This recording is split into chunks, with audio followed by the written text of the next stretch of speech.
अब देखें digestive system और सर्कुलेटरी सिस्टम किस तरह से ये दो सिस्टम हैं, कोऑर्डिनेशन इनमें हुई है, किस तरह से आपस में कोऑर्डिनेट करते हैं, क्लोजली रिलेटेड है। ठीक है, ये डाइजेस्टिव सिस्टम में जो हम फूड, जो हमारा खाना है उसको हज़म करते हैं, वो खाना फिर हमारे ब्लड में जैसा बो के हमारी पूरी बॉडी तक जाता है सर्कुलेटरी सिस्टम के थ्रू।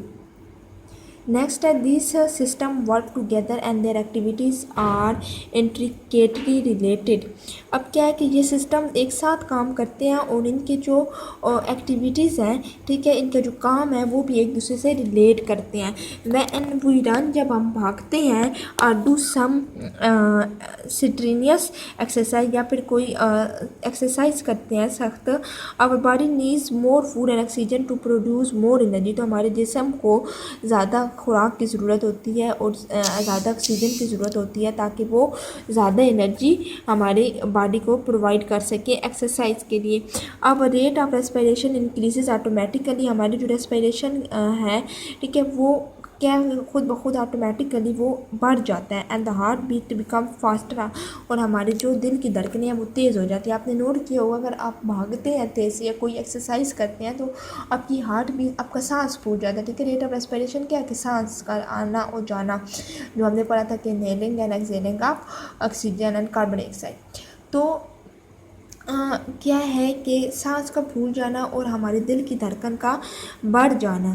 ठीक है, ये क्या होता है कि जब हम एक्सरसाइज करते हैं तो हमारी सांस फूल जाता है, हमारे दिल की धड़कन बढ़ जाती है। इन द सेम वे, इसी तरह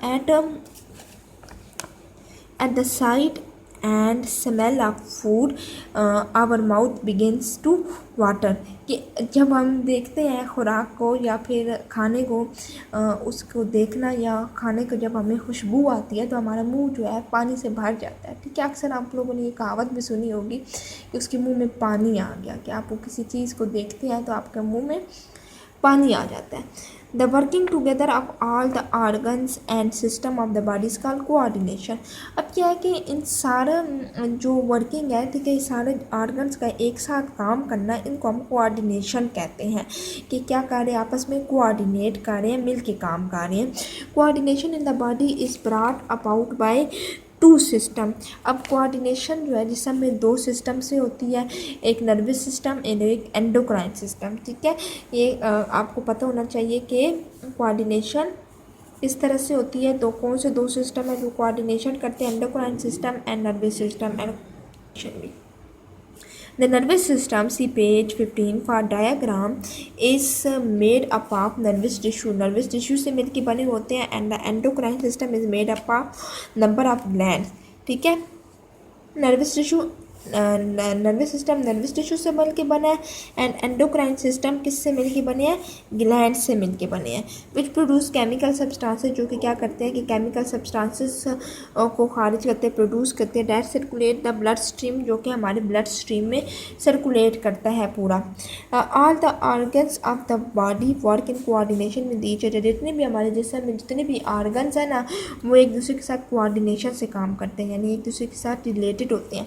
this means that they do their work at the right time and at the right speed. इसका क्या मतलब है कि जितने भी ऑर्गन्स हैं वो अपना काम सही टाइम पर और सही स्पीड, यानी कि सही जो है रफ्तार से कर रहे हैं, to serve the body as a whole, ताकि वो पूरे जिस्म को सही से चला सके।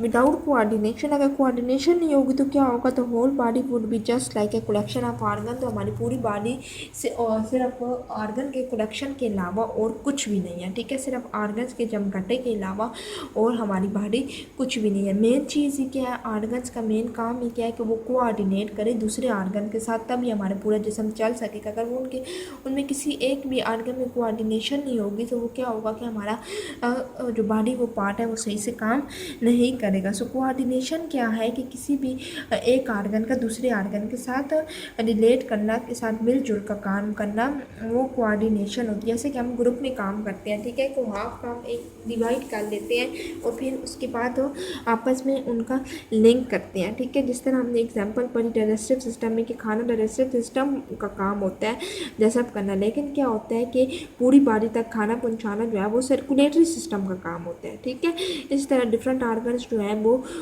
रिलेट करते हैं, नर्वस सिस्टम जो है वो रिलेट करता है किस तरह से, और किस तरह से बाकी जो आर्गन्स है वो रिलेट करते हैं। फिर कोऑर्डिनेशन पढ़ी कि डिफरेंट आर्गन्स का एक साथ जो है बॉडी में एक साथ काम करना, हम उसको कोऑर्डिनेशन कहते हैं। और ये कोऑर्डिनेशन जो है ये दो सिस्टम के थ्रू होती है, एक नर्वस सिस्टम है और एक एंडोक्राइन सिस्टम है। नर्वस सिस्टम जो है वो नर्वस टिश्यू से मिलकर बनी है, एंड एंडोक्राइन सिस्टम जो है वो ग्लैंड्स से मिलकर बने हैं।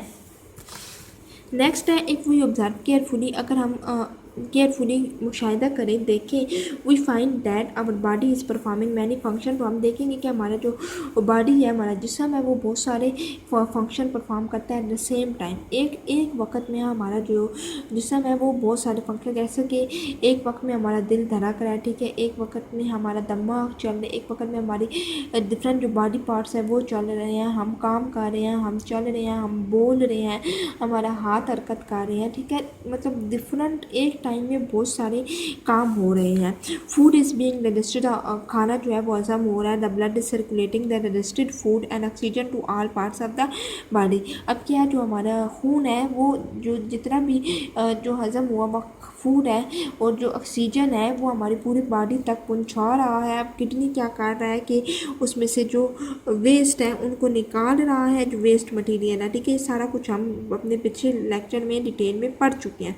अब लंग्स क्या है कि lungs are taking the oxygen and removing carbon dioxide. Lungs क्या करते हैं, ऑक्सीजन लेते हैं, कार्बन डाइऑक्साइड रिमूव करते हैं। तो ये सारा काम जो है ये एक वक्त में हो रहा है और सारे अपने अपने काम जो है जितने भी आर्गन्स हैं वो exact at a time same speed में कर रहे हैं, कोई इनमें चेंजेस नहीं आती।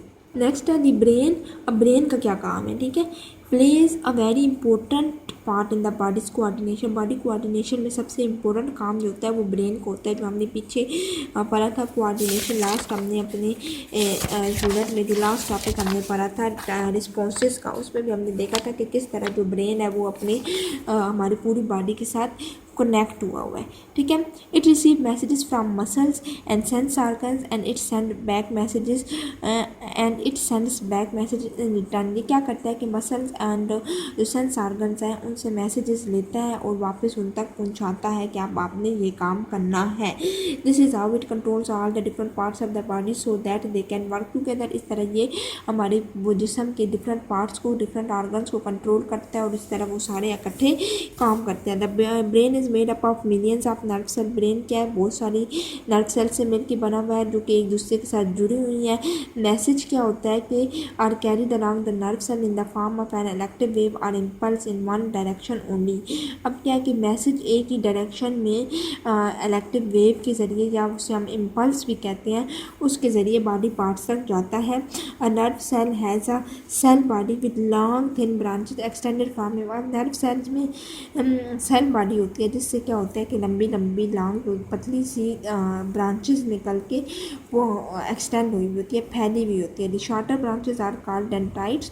जो छोटी ब्रांचेस होती हैं उनको हम डेंड्राइट्स कहते हैं। Dendrites take in messages from other nerve cells. अब डेंड्राइट्स का फंक्शन क्या होता है कि dendrites take in messages from other nerve cells, कि वो दूसरे नर्व सेल से मैसेजेस लेता है।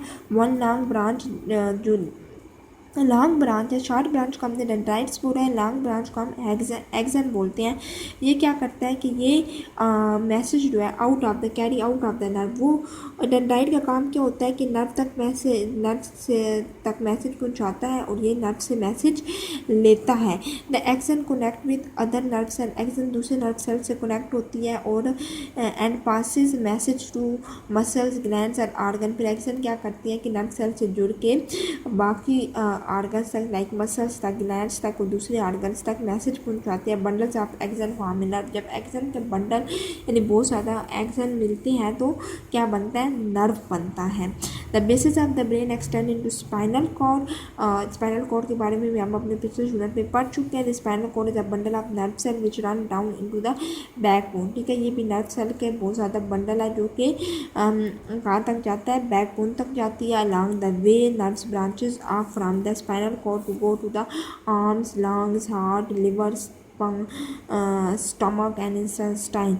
अब क्या होता है कि जो नर्व्स जो हैं ये फिर ब्रांचेस बनाती हैं डिफरेंट, जैसे कि आर्म्स हो गया, लंग्स, हार्ट तक और स्टमक तक जाके। Lower down nerves branches up to the legs and feet, नीचे जाके फिर ये लेग्स एंड फीट के साथ ब्रांचेस बनाती हैं। Sensory nerve cells carries messages from the sense organ to the brain and spinal cord. Sensory nerve cell का काम क्या होता है, ये मैसेज को कन्वे करती है ऑर्गन से ब्रेन तक एंड स्पाइनल कॉर्ड तक। मोटर नर्व का काम क्या होता है, carry messages from the brain and spinal cord to the muscles and glands. ठीक है, ये सारा हम ऑलमोस्ट अपने पिछले यूनिट में पढ़ चुके हैं। स्पाइनल कॉर्ड के बारे में पढ़ चुके हैं, सेंसरी नर्व सेल्स क्या होती है, मोटर नर्व्स क्या होती हैं, ये हम पढ़ चुके हैं। नया जो आज की चीज़ है वो है डेंड्राइट्स क्या होते हैं एंड एक्सन क्या होते हैं। ठीक है, सो आपने क्या लिखना है, a nerve cell has a cell body with long branches extending from it the shorter branches. Dendrite की डेफिनेशन लिखी, the shortest branches that extending from nerve cell are called dendrite। ठीक है, या nerve cell body are called dendrite. ठीक है, dendrite का function आप लिखेंगे, dendrites also writes its function. ठीक है, सो इसकी डेफिनेशन आप यहाँ से लिखेंगे, the shortest branches that extended from nerve cells cell body are called dendrite. Dendrite take messages from other nerve cells. ठीक है, ये इसका फंक्शन है। फिर आप लिखेंगे कि the long branch that extending from nerve cell are called axon, carry message from out of the cell. ठीक है, ये नेक्स्ट क्वेश्चन है, define axon and also write its function. Okay, so ये है। एंड नर्व क्या है, define nerve, सो आप लिखेंगे बंडल्स ऑफ एक्सोन फॉर्म है नर्व। ये 3 क्वेश्चन है जो आपने लिखने हैं, बाकी सो आपने लिखा हुआ है ऑलरेडी। यहाँ से आपने लिखना है कोऑर्डिनेशन की डेफिनेशन। ठीक है, and how coordination is brought, यार आपने लिखना है right names of the system through which coordination is brought about. ठीक है, सो endocrine nervous system and endocrine system 1 2 3 4 5 question हो गए। तो ये आप MCQs के लिए याद कर लें कि नर्वस सिस्टम नर्वस टिश्यू से मिलकर बना होता है एंड एंडोक्राइन सिस्टम जो है वो ग्लैंड से मिलकर बना होता है। तो ये था हमारा आज का लेक्चर।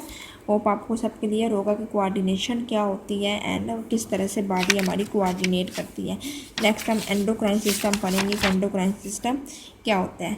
तब तक के लिए आप अपने जितने भी क्वेश्चन हैं नोटबुक पे लिखें एंड इन्हें याद करें। टेक केयर, अल्लाह हाफिज़।